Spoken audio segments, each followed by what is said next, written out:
Greetings, Pokemon players and judges. It's been a while since we've done our last PokePopCast. I apologize for that, but life gets in the way and a lot of things going on. I actually had a number of things I wanted to talk about. The World Championships just happened in Washington, D.C., and they went great. Hopefully you either attended or watched some of the stream.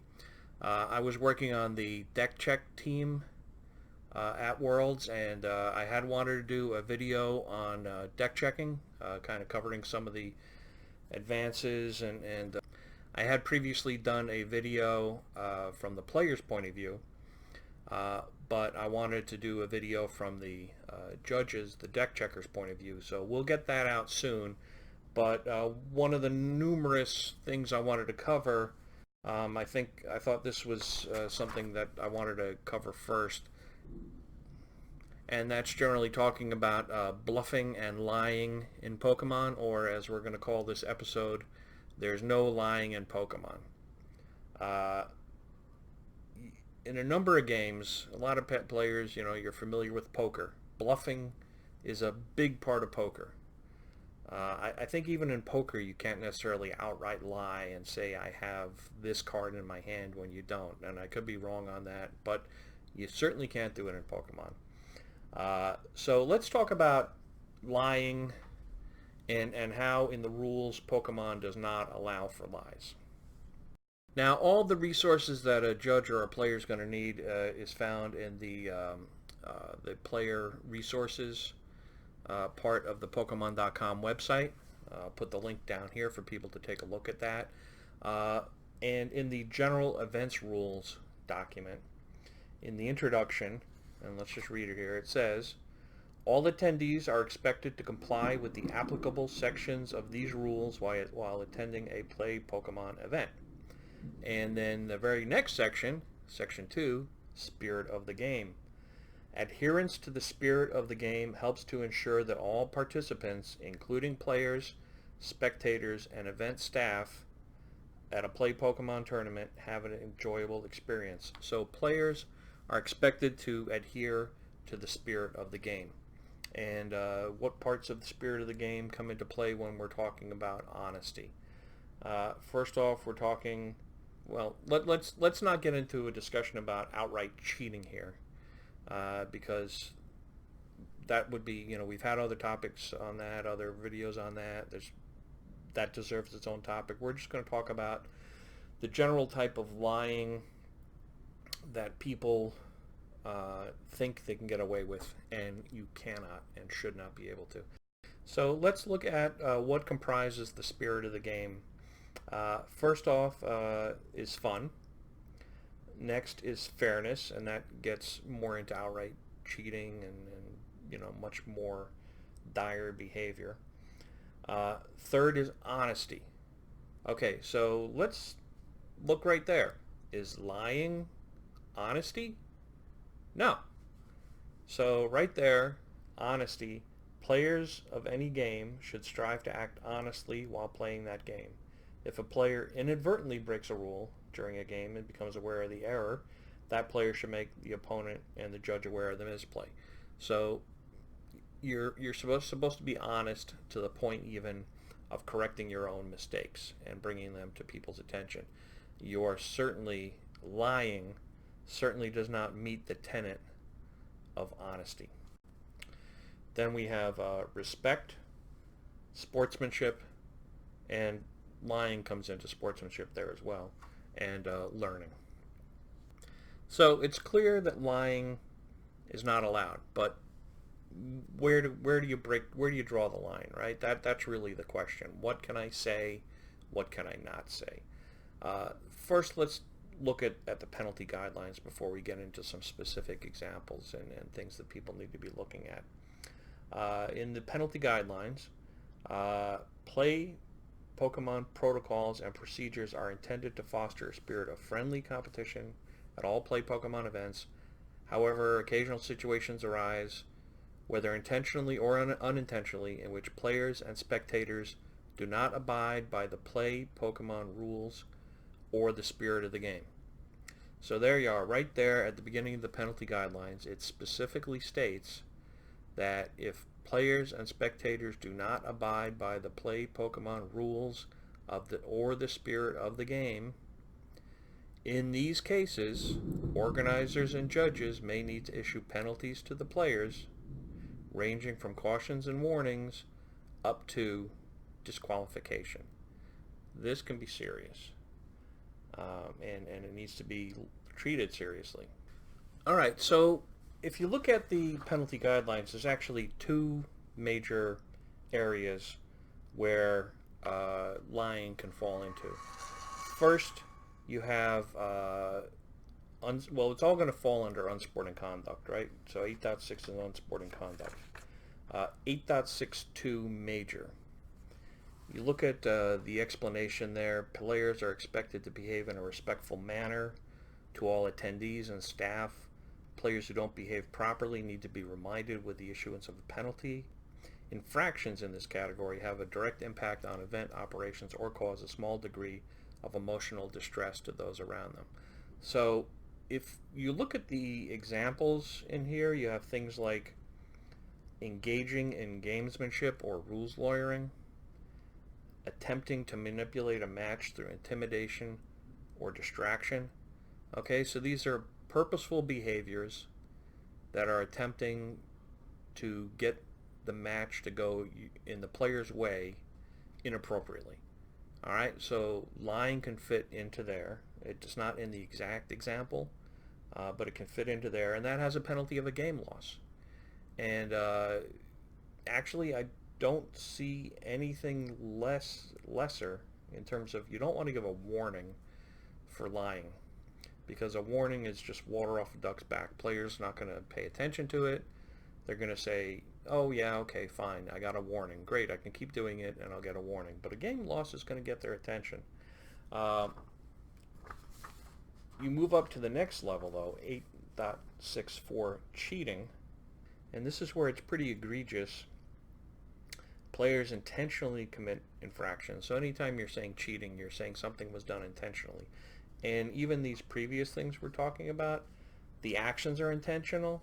You could maybe argue if the player knew that they were illegal to do, which sometimes you have with a coin flip or lying about their cards because they don't realize it's illegal, and that's why maybe it's getting a lesser penalty, especially in a tier 1 event. We'll go into these in more detail.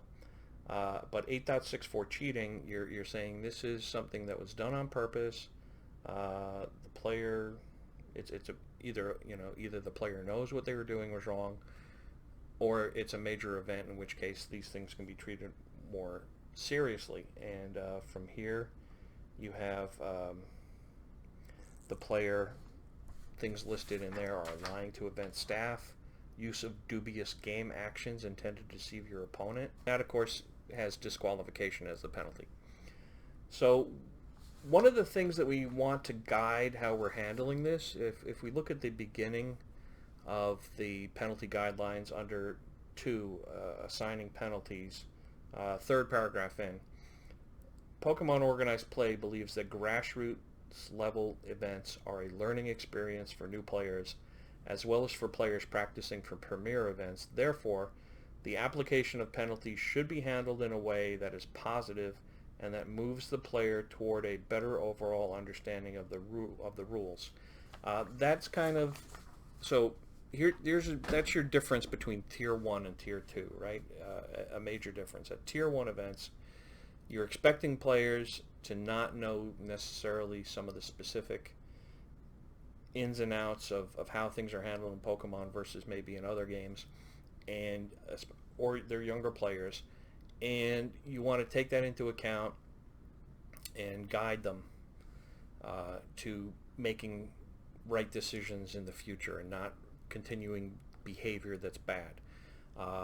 So it's not necessarily a bad thing to start off at a game loss for some of these actions that maybe at a regional or an IC or something you might be looking more for a disqualification for. And of course, in all those cases, at the bigger events, you're going to be going up your chain to your head judges and so forth.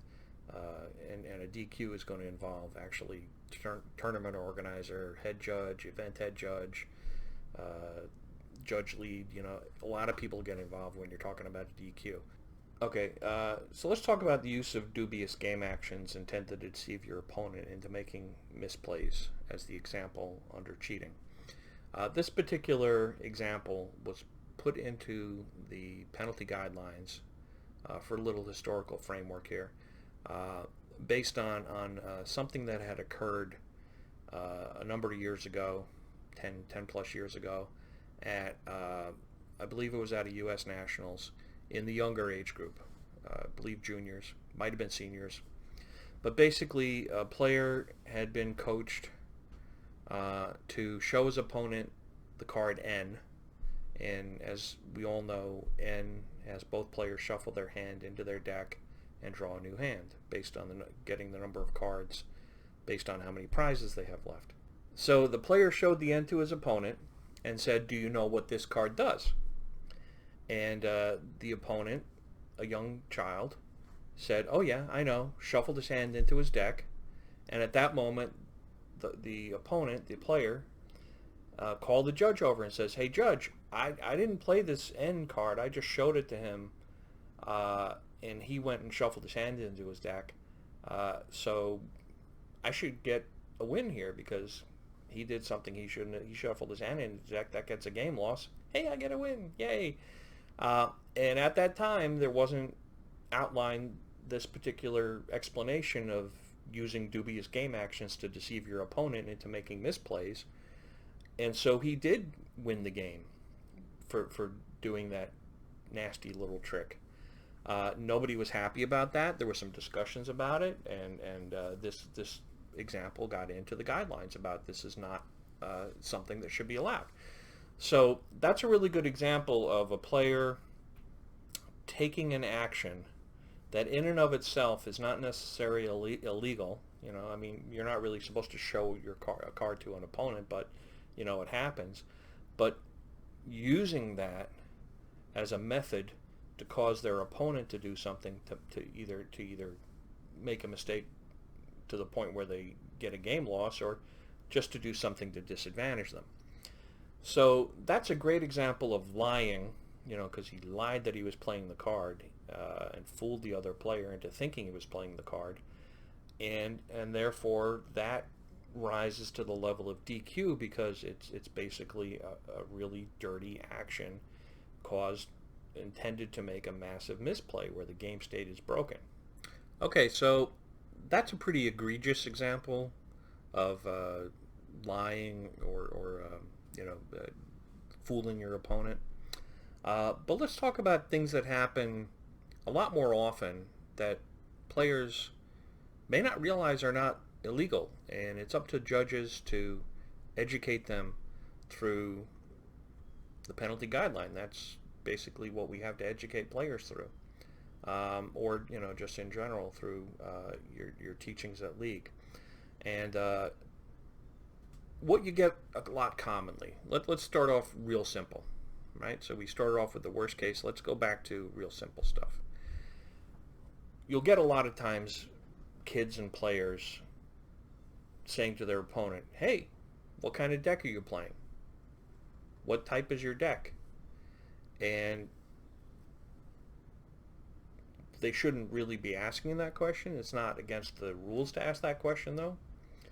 But their opponent can not want to answer that, and that's perfectly fine. To not answer a question on what you're playing is fine. But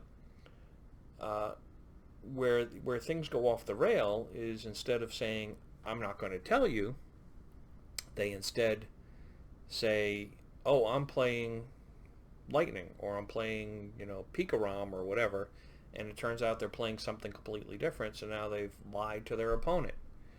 Does that rise to the level where it should be a disqualification because they lied to their opponent? No, that's not reasonable, because you got to look, just like with all penalties, you have to look at what the impact to the game state is. And a lie like that, I don't even think it would rise to the level of major where you'd be giving a game loss over that.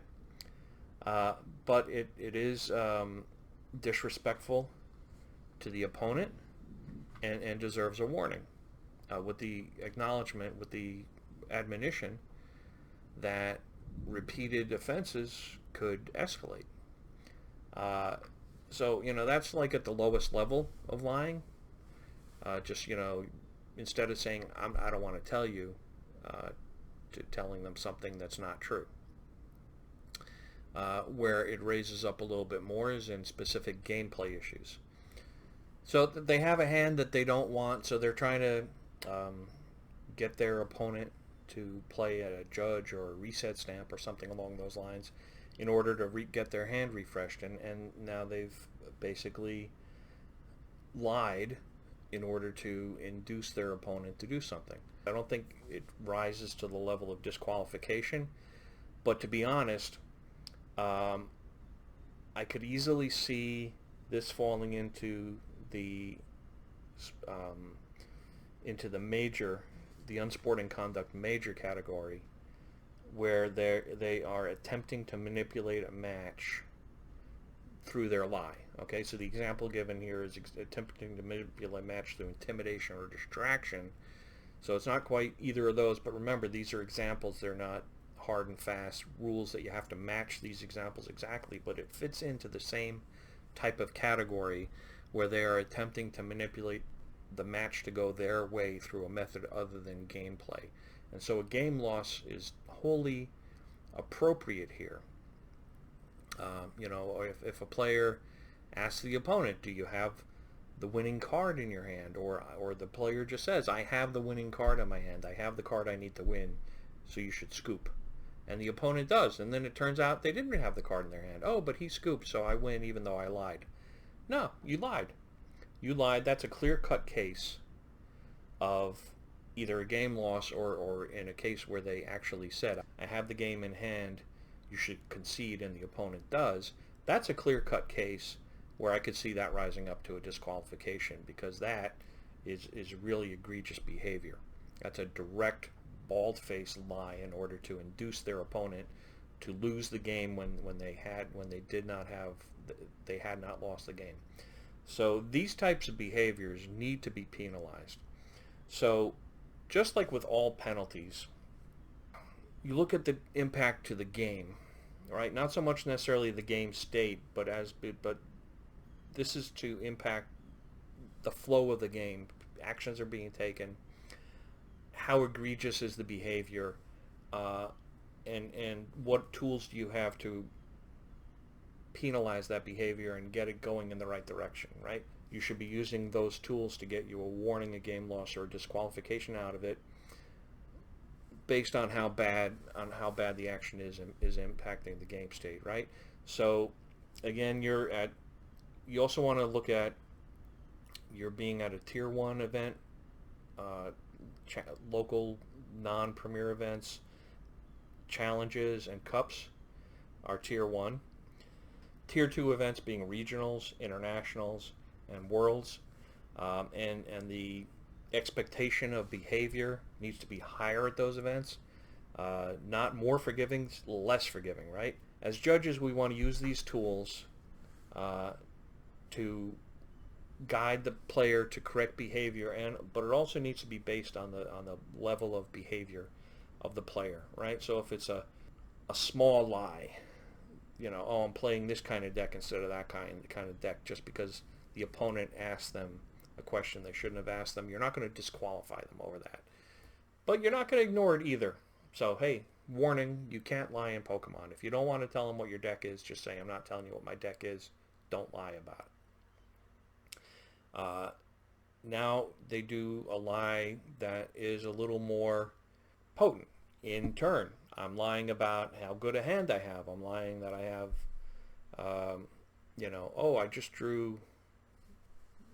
I drew really bad, Now, just to be careful here, if a player just says,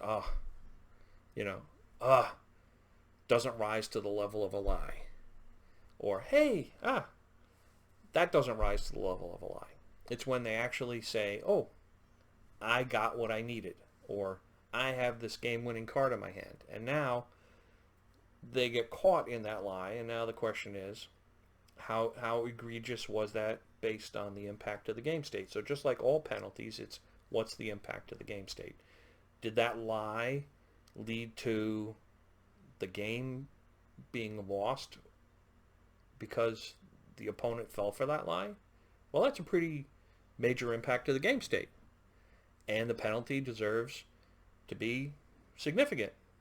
If the lie is like, oh, I had a great hand, and they have a bad hand, maybe it's hard to not give a game loss for that, because they're basically fishing for the opponent to make a play that they shouldn't make. So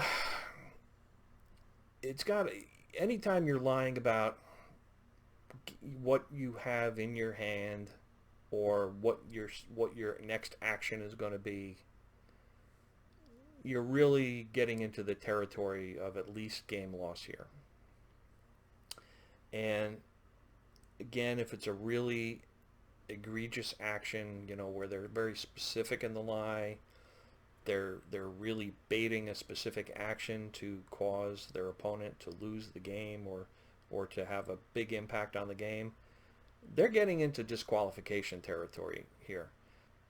What I really want judges to be thinking about here is that this is behavior that needs to be penalized and taught. The player base needs to know that they cannot take these actions without the risk of a major penalty coming down on them because of these actions, right? We need to get away from where judges ignore lying as, oh, he didn't do anything, he just lied. Well, no, lying is doing something. So, we can have some discussion about, are we talking game loss, are we talking disqualification for certain actions? But if we can get away from, oh, this is fine, I'm not going to do anything about it, somebody complained about it, well, I can't really do anything about it. No, you need to do something about it. Not only can you do something about it, you need to do something about it. So I want to get judges moving away from that over to, am I issuing a game loss or am I issuing a disqualification?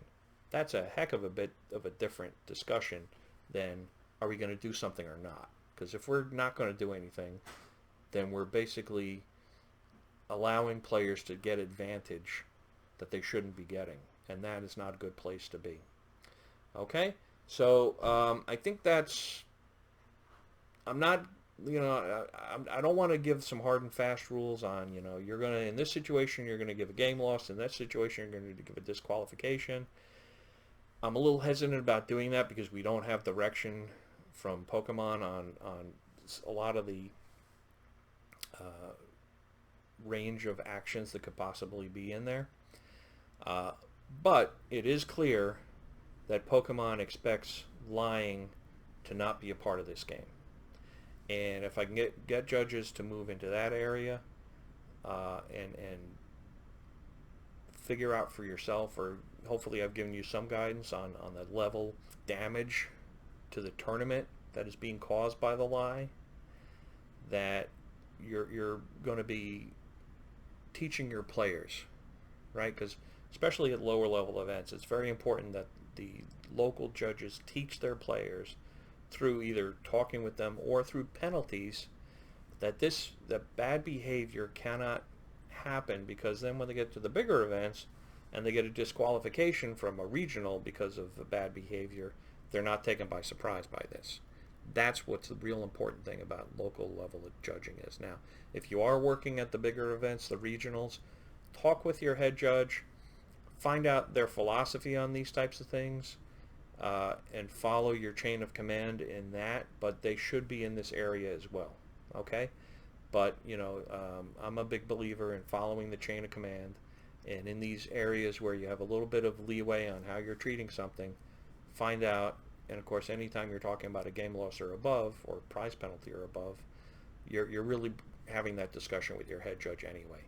So hopefully this has been helpful to people, and hopefully I can get back on track and get some more videos out. All right, thanks. Enjoy.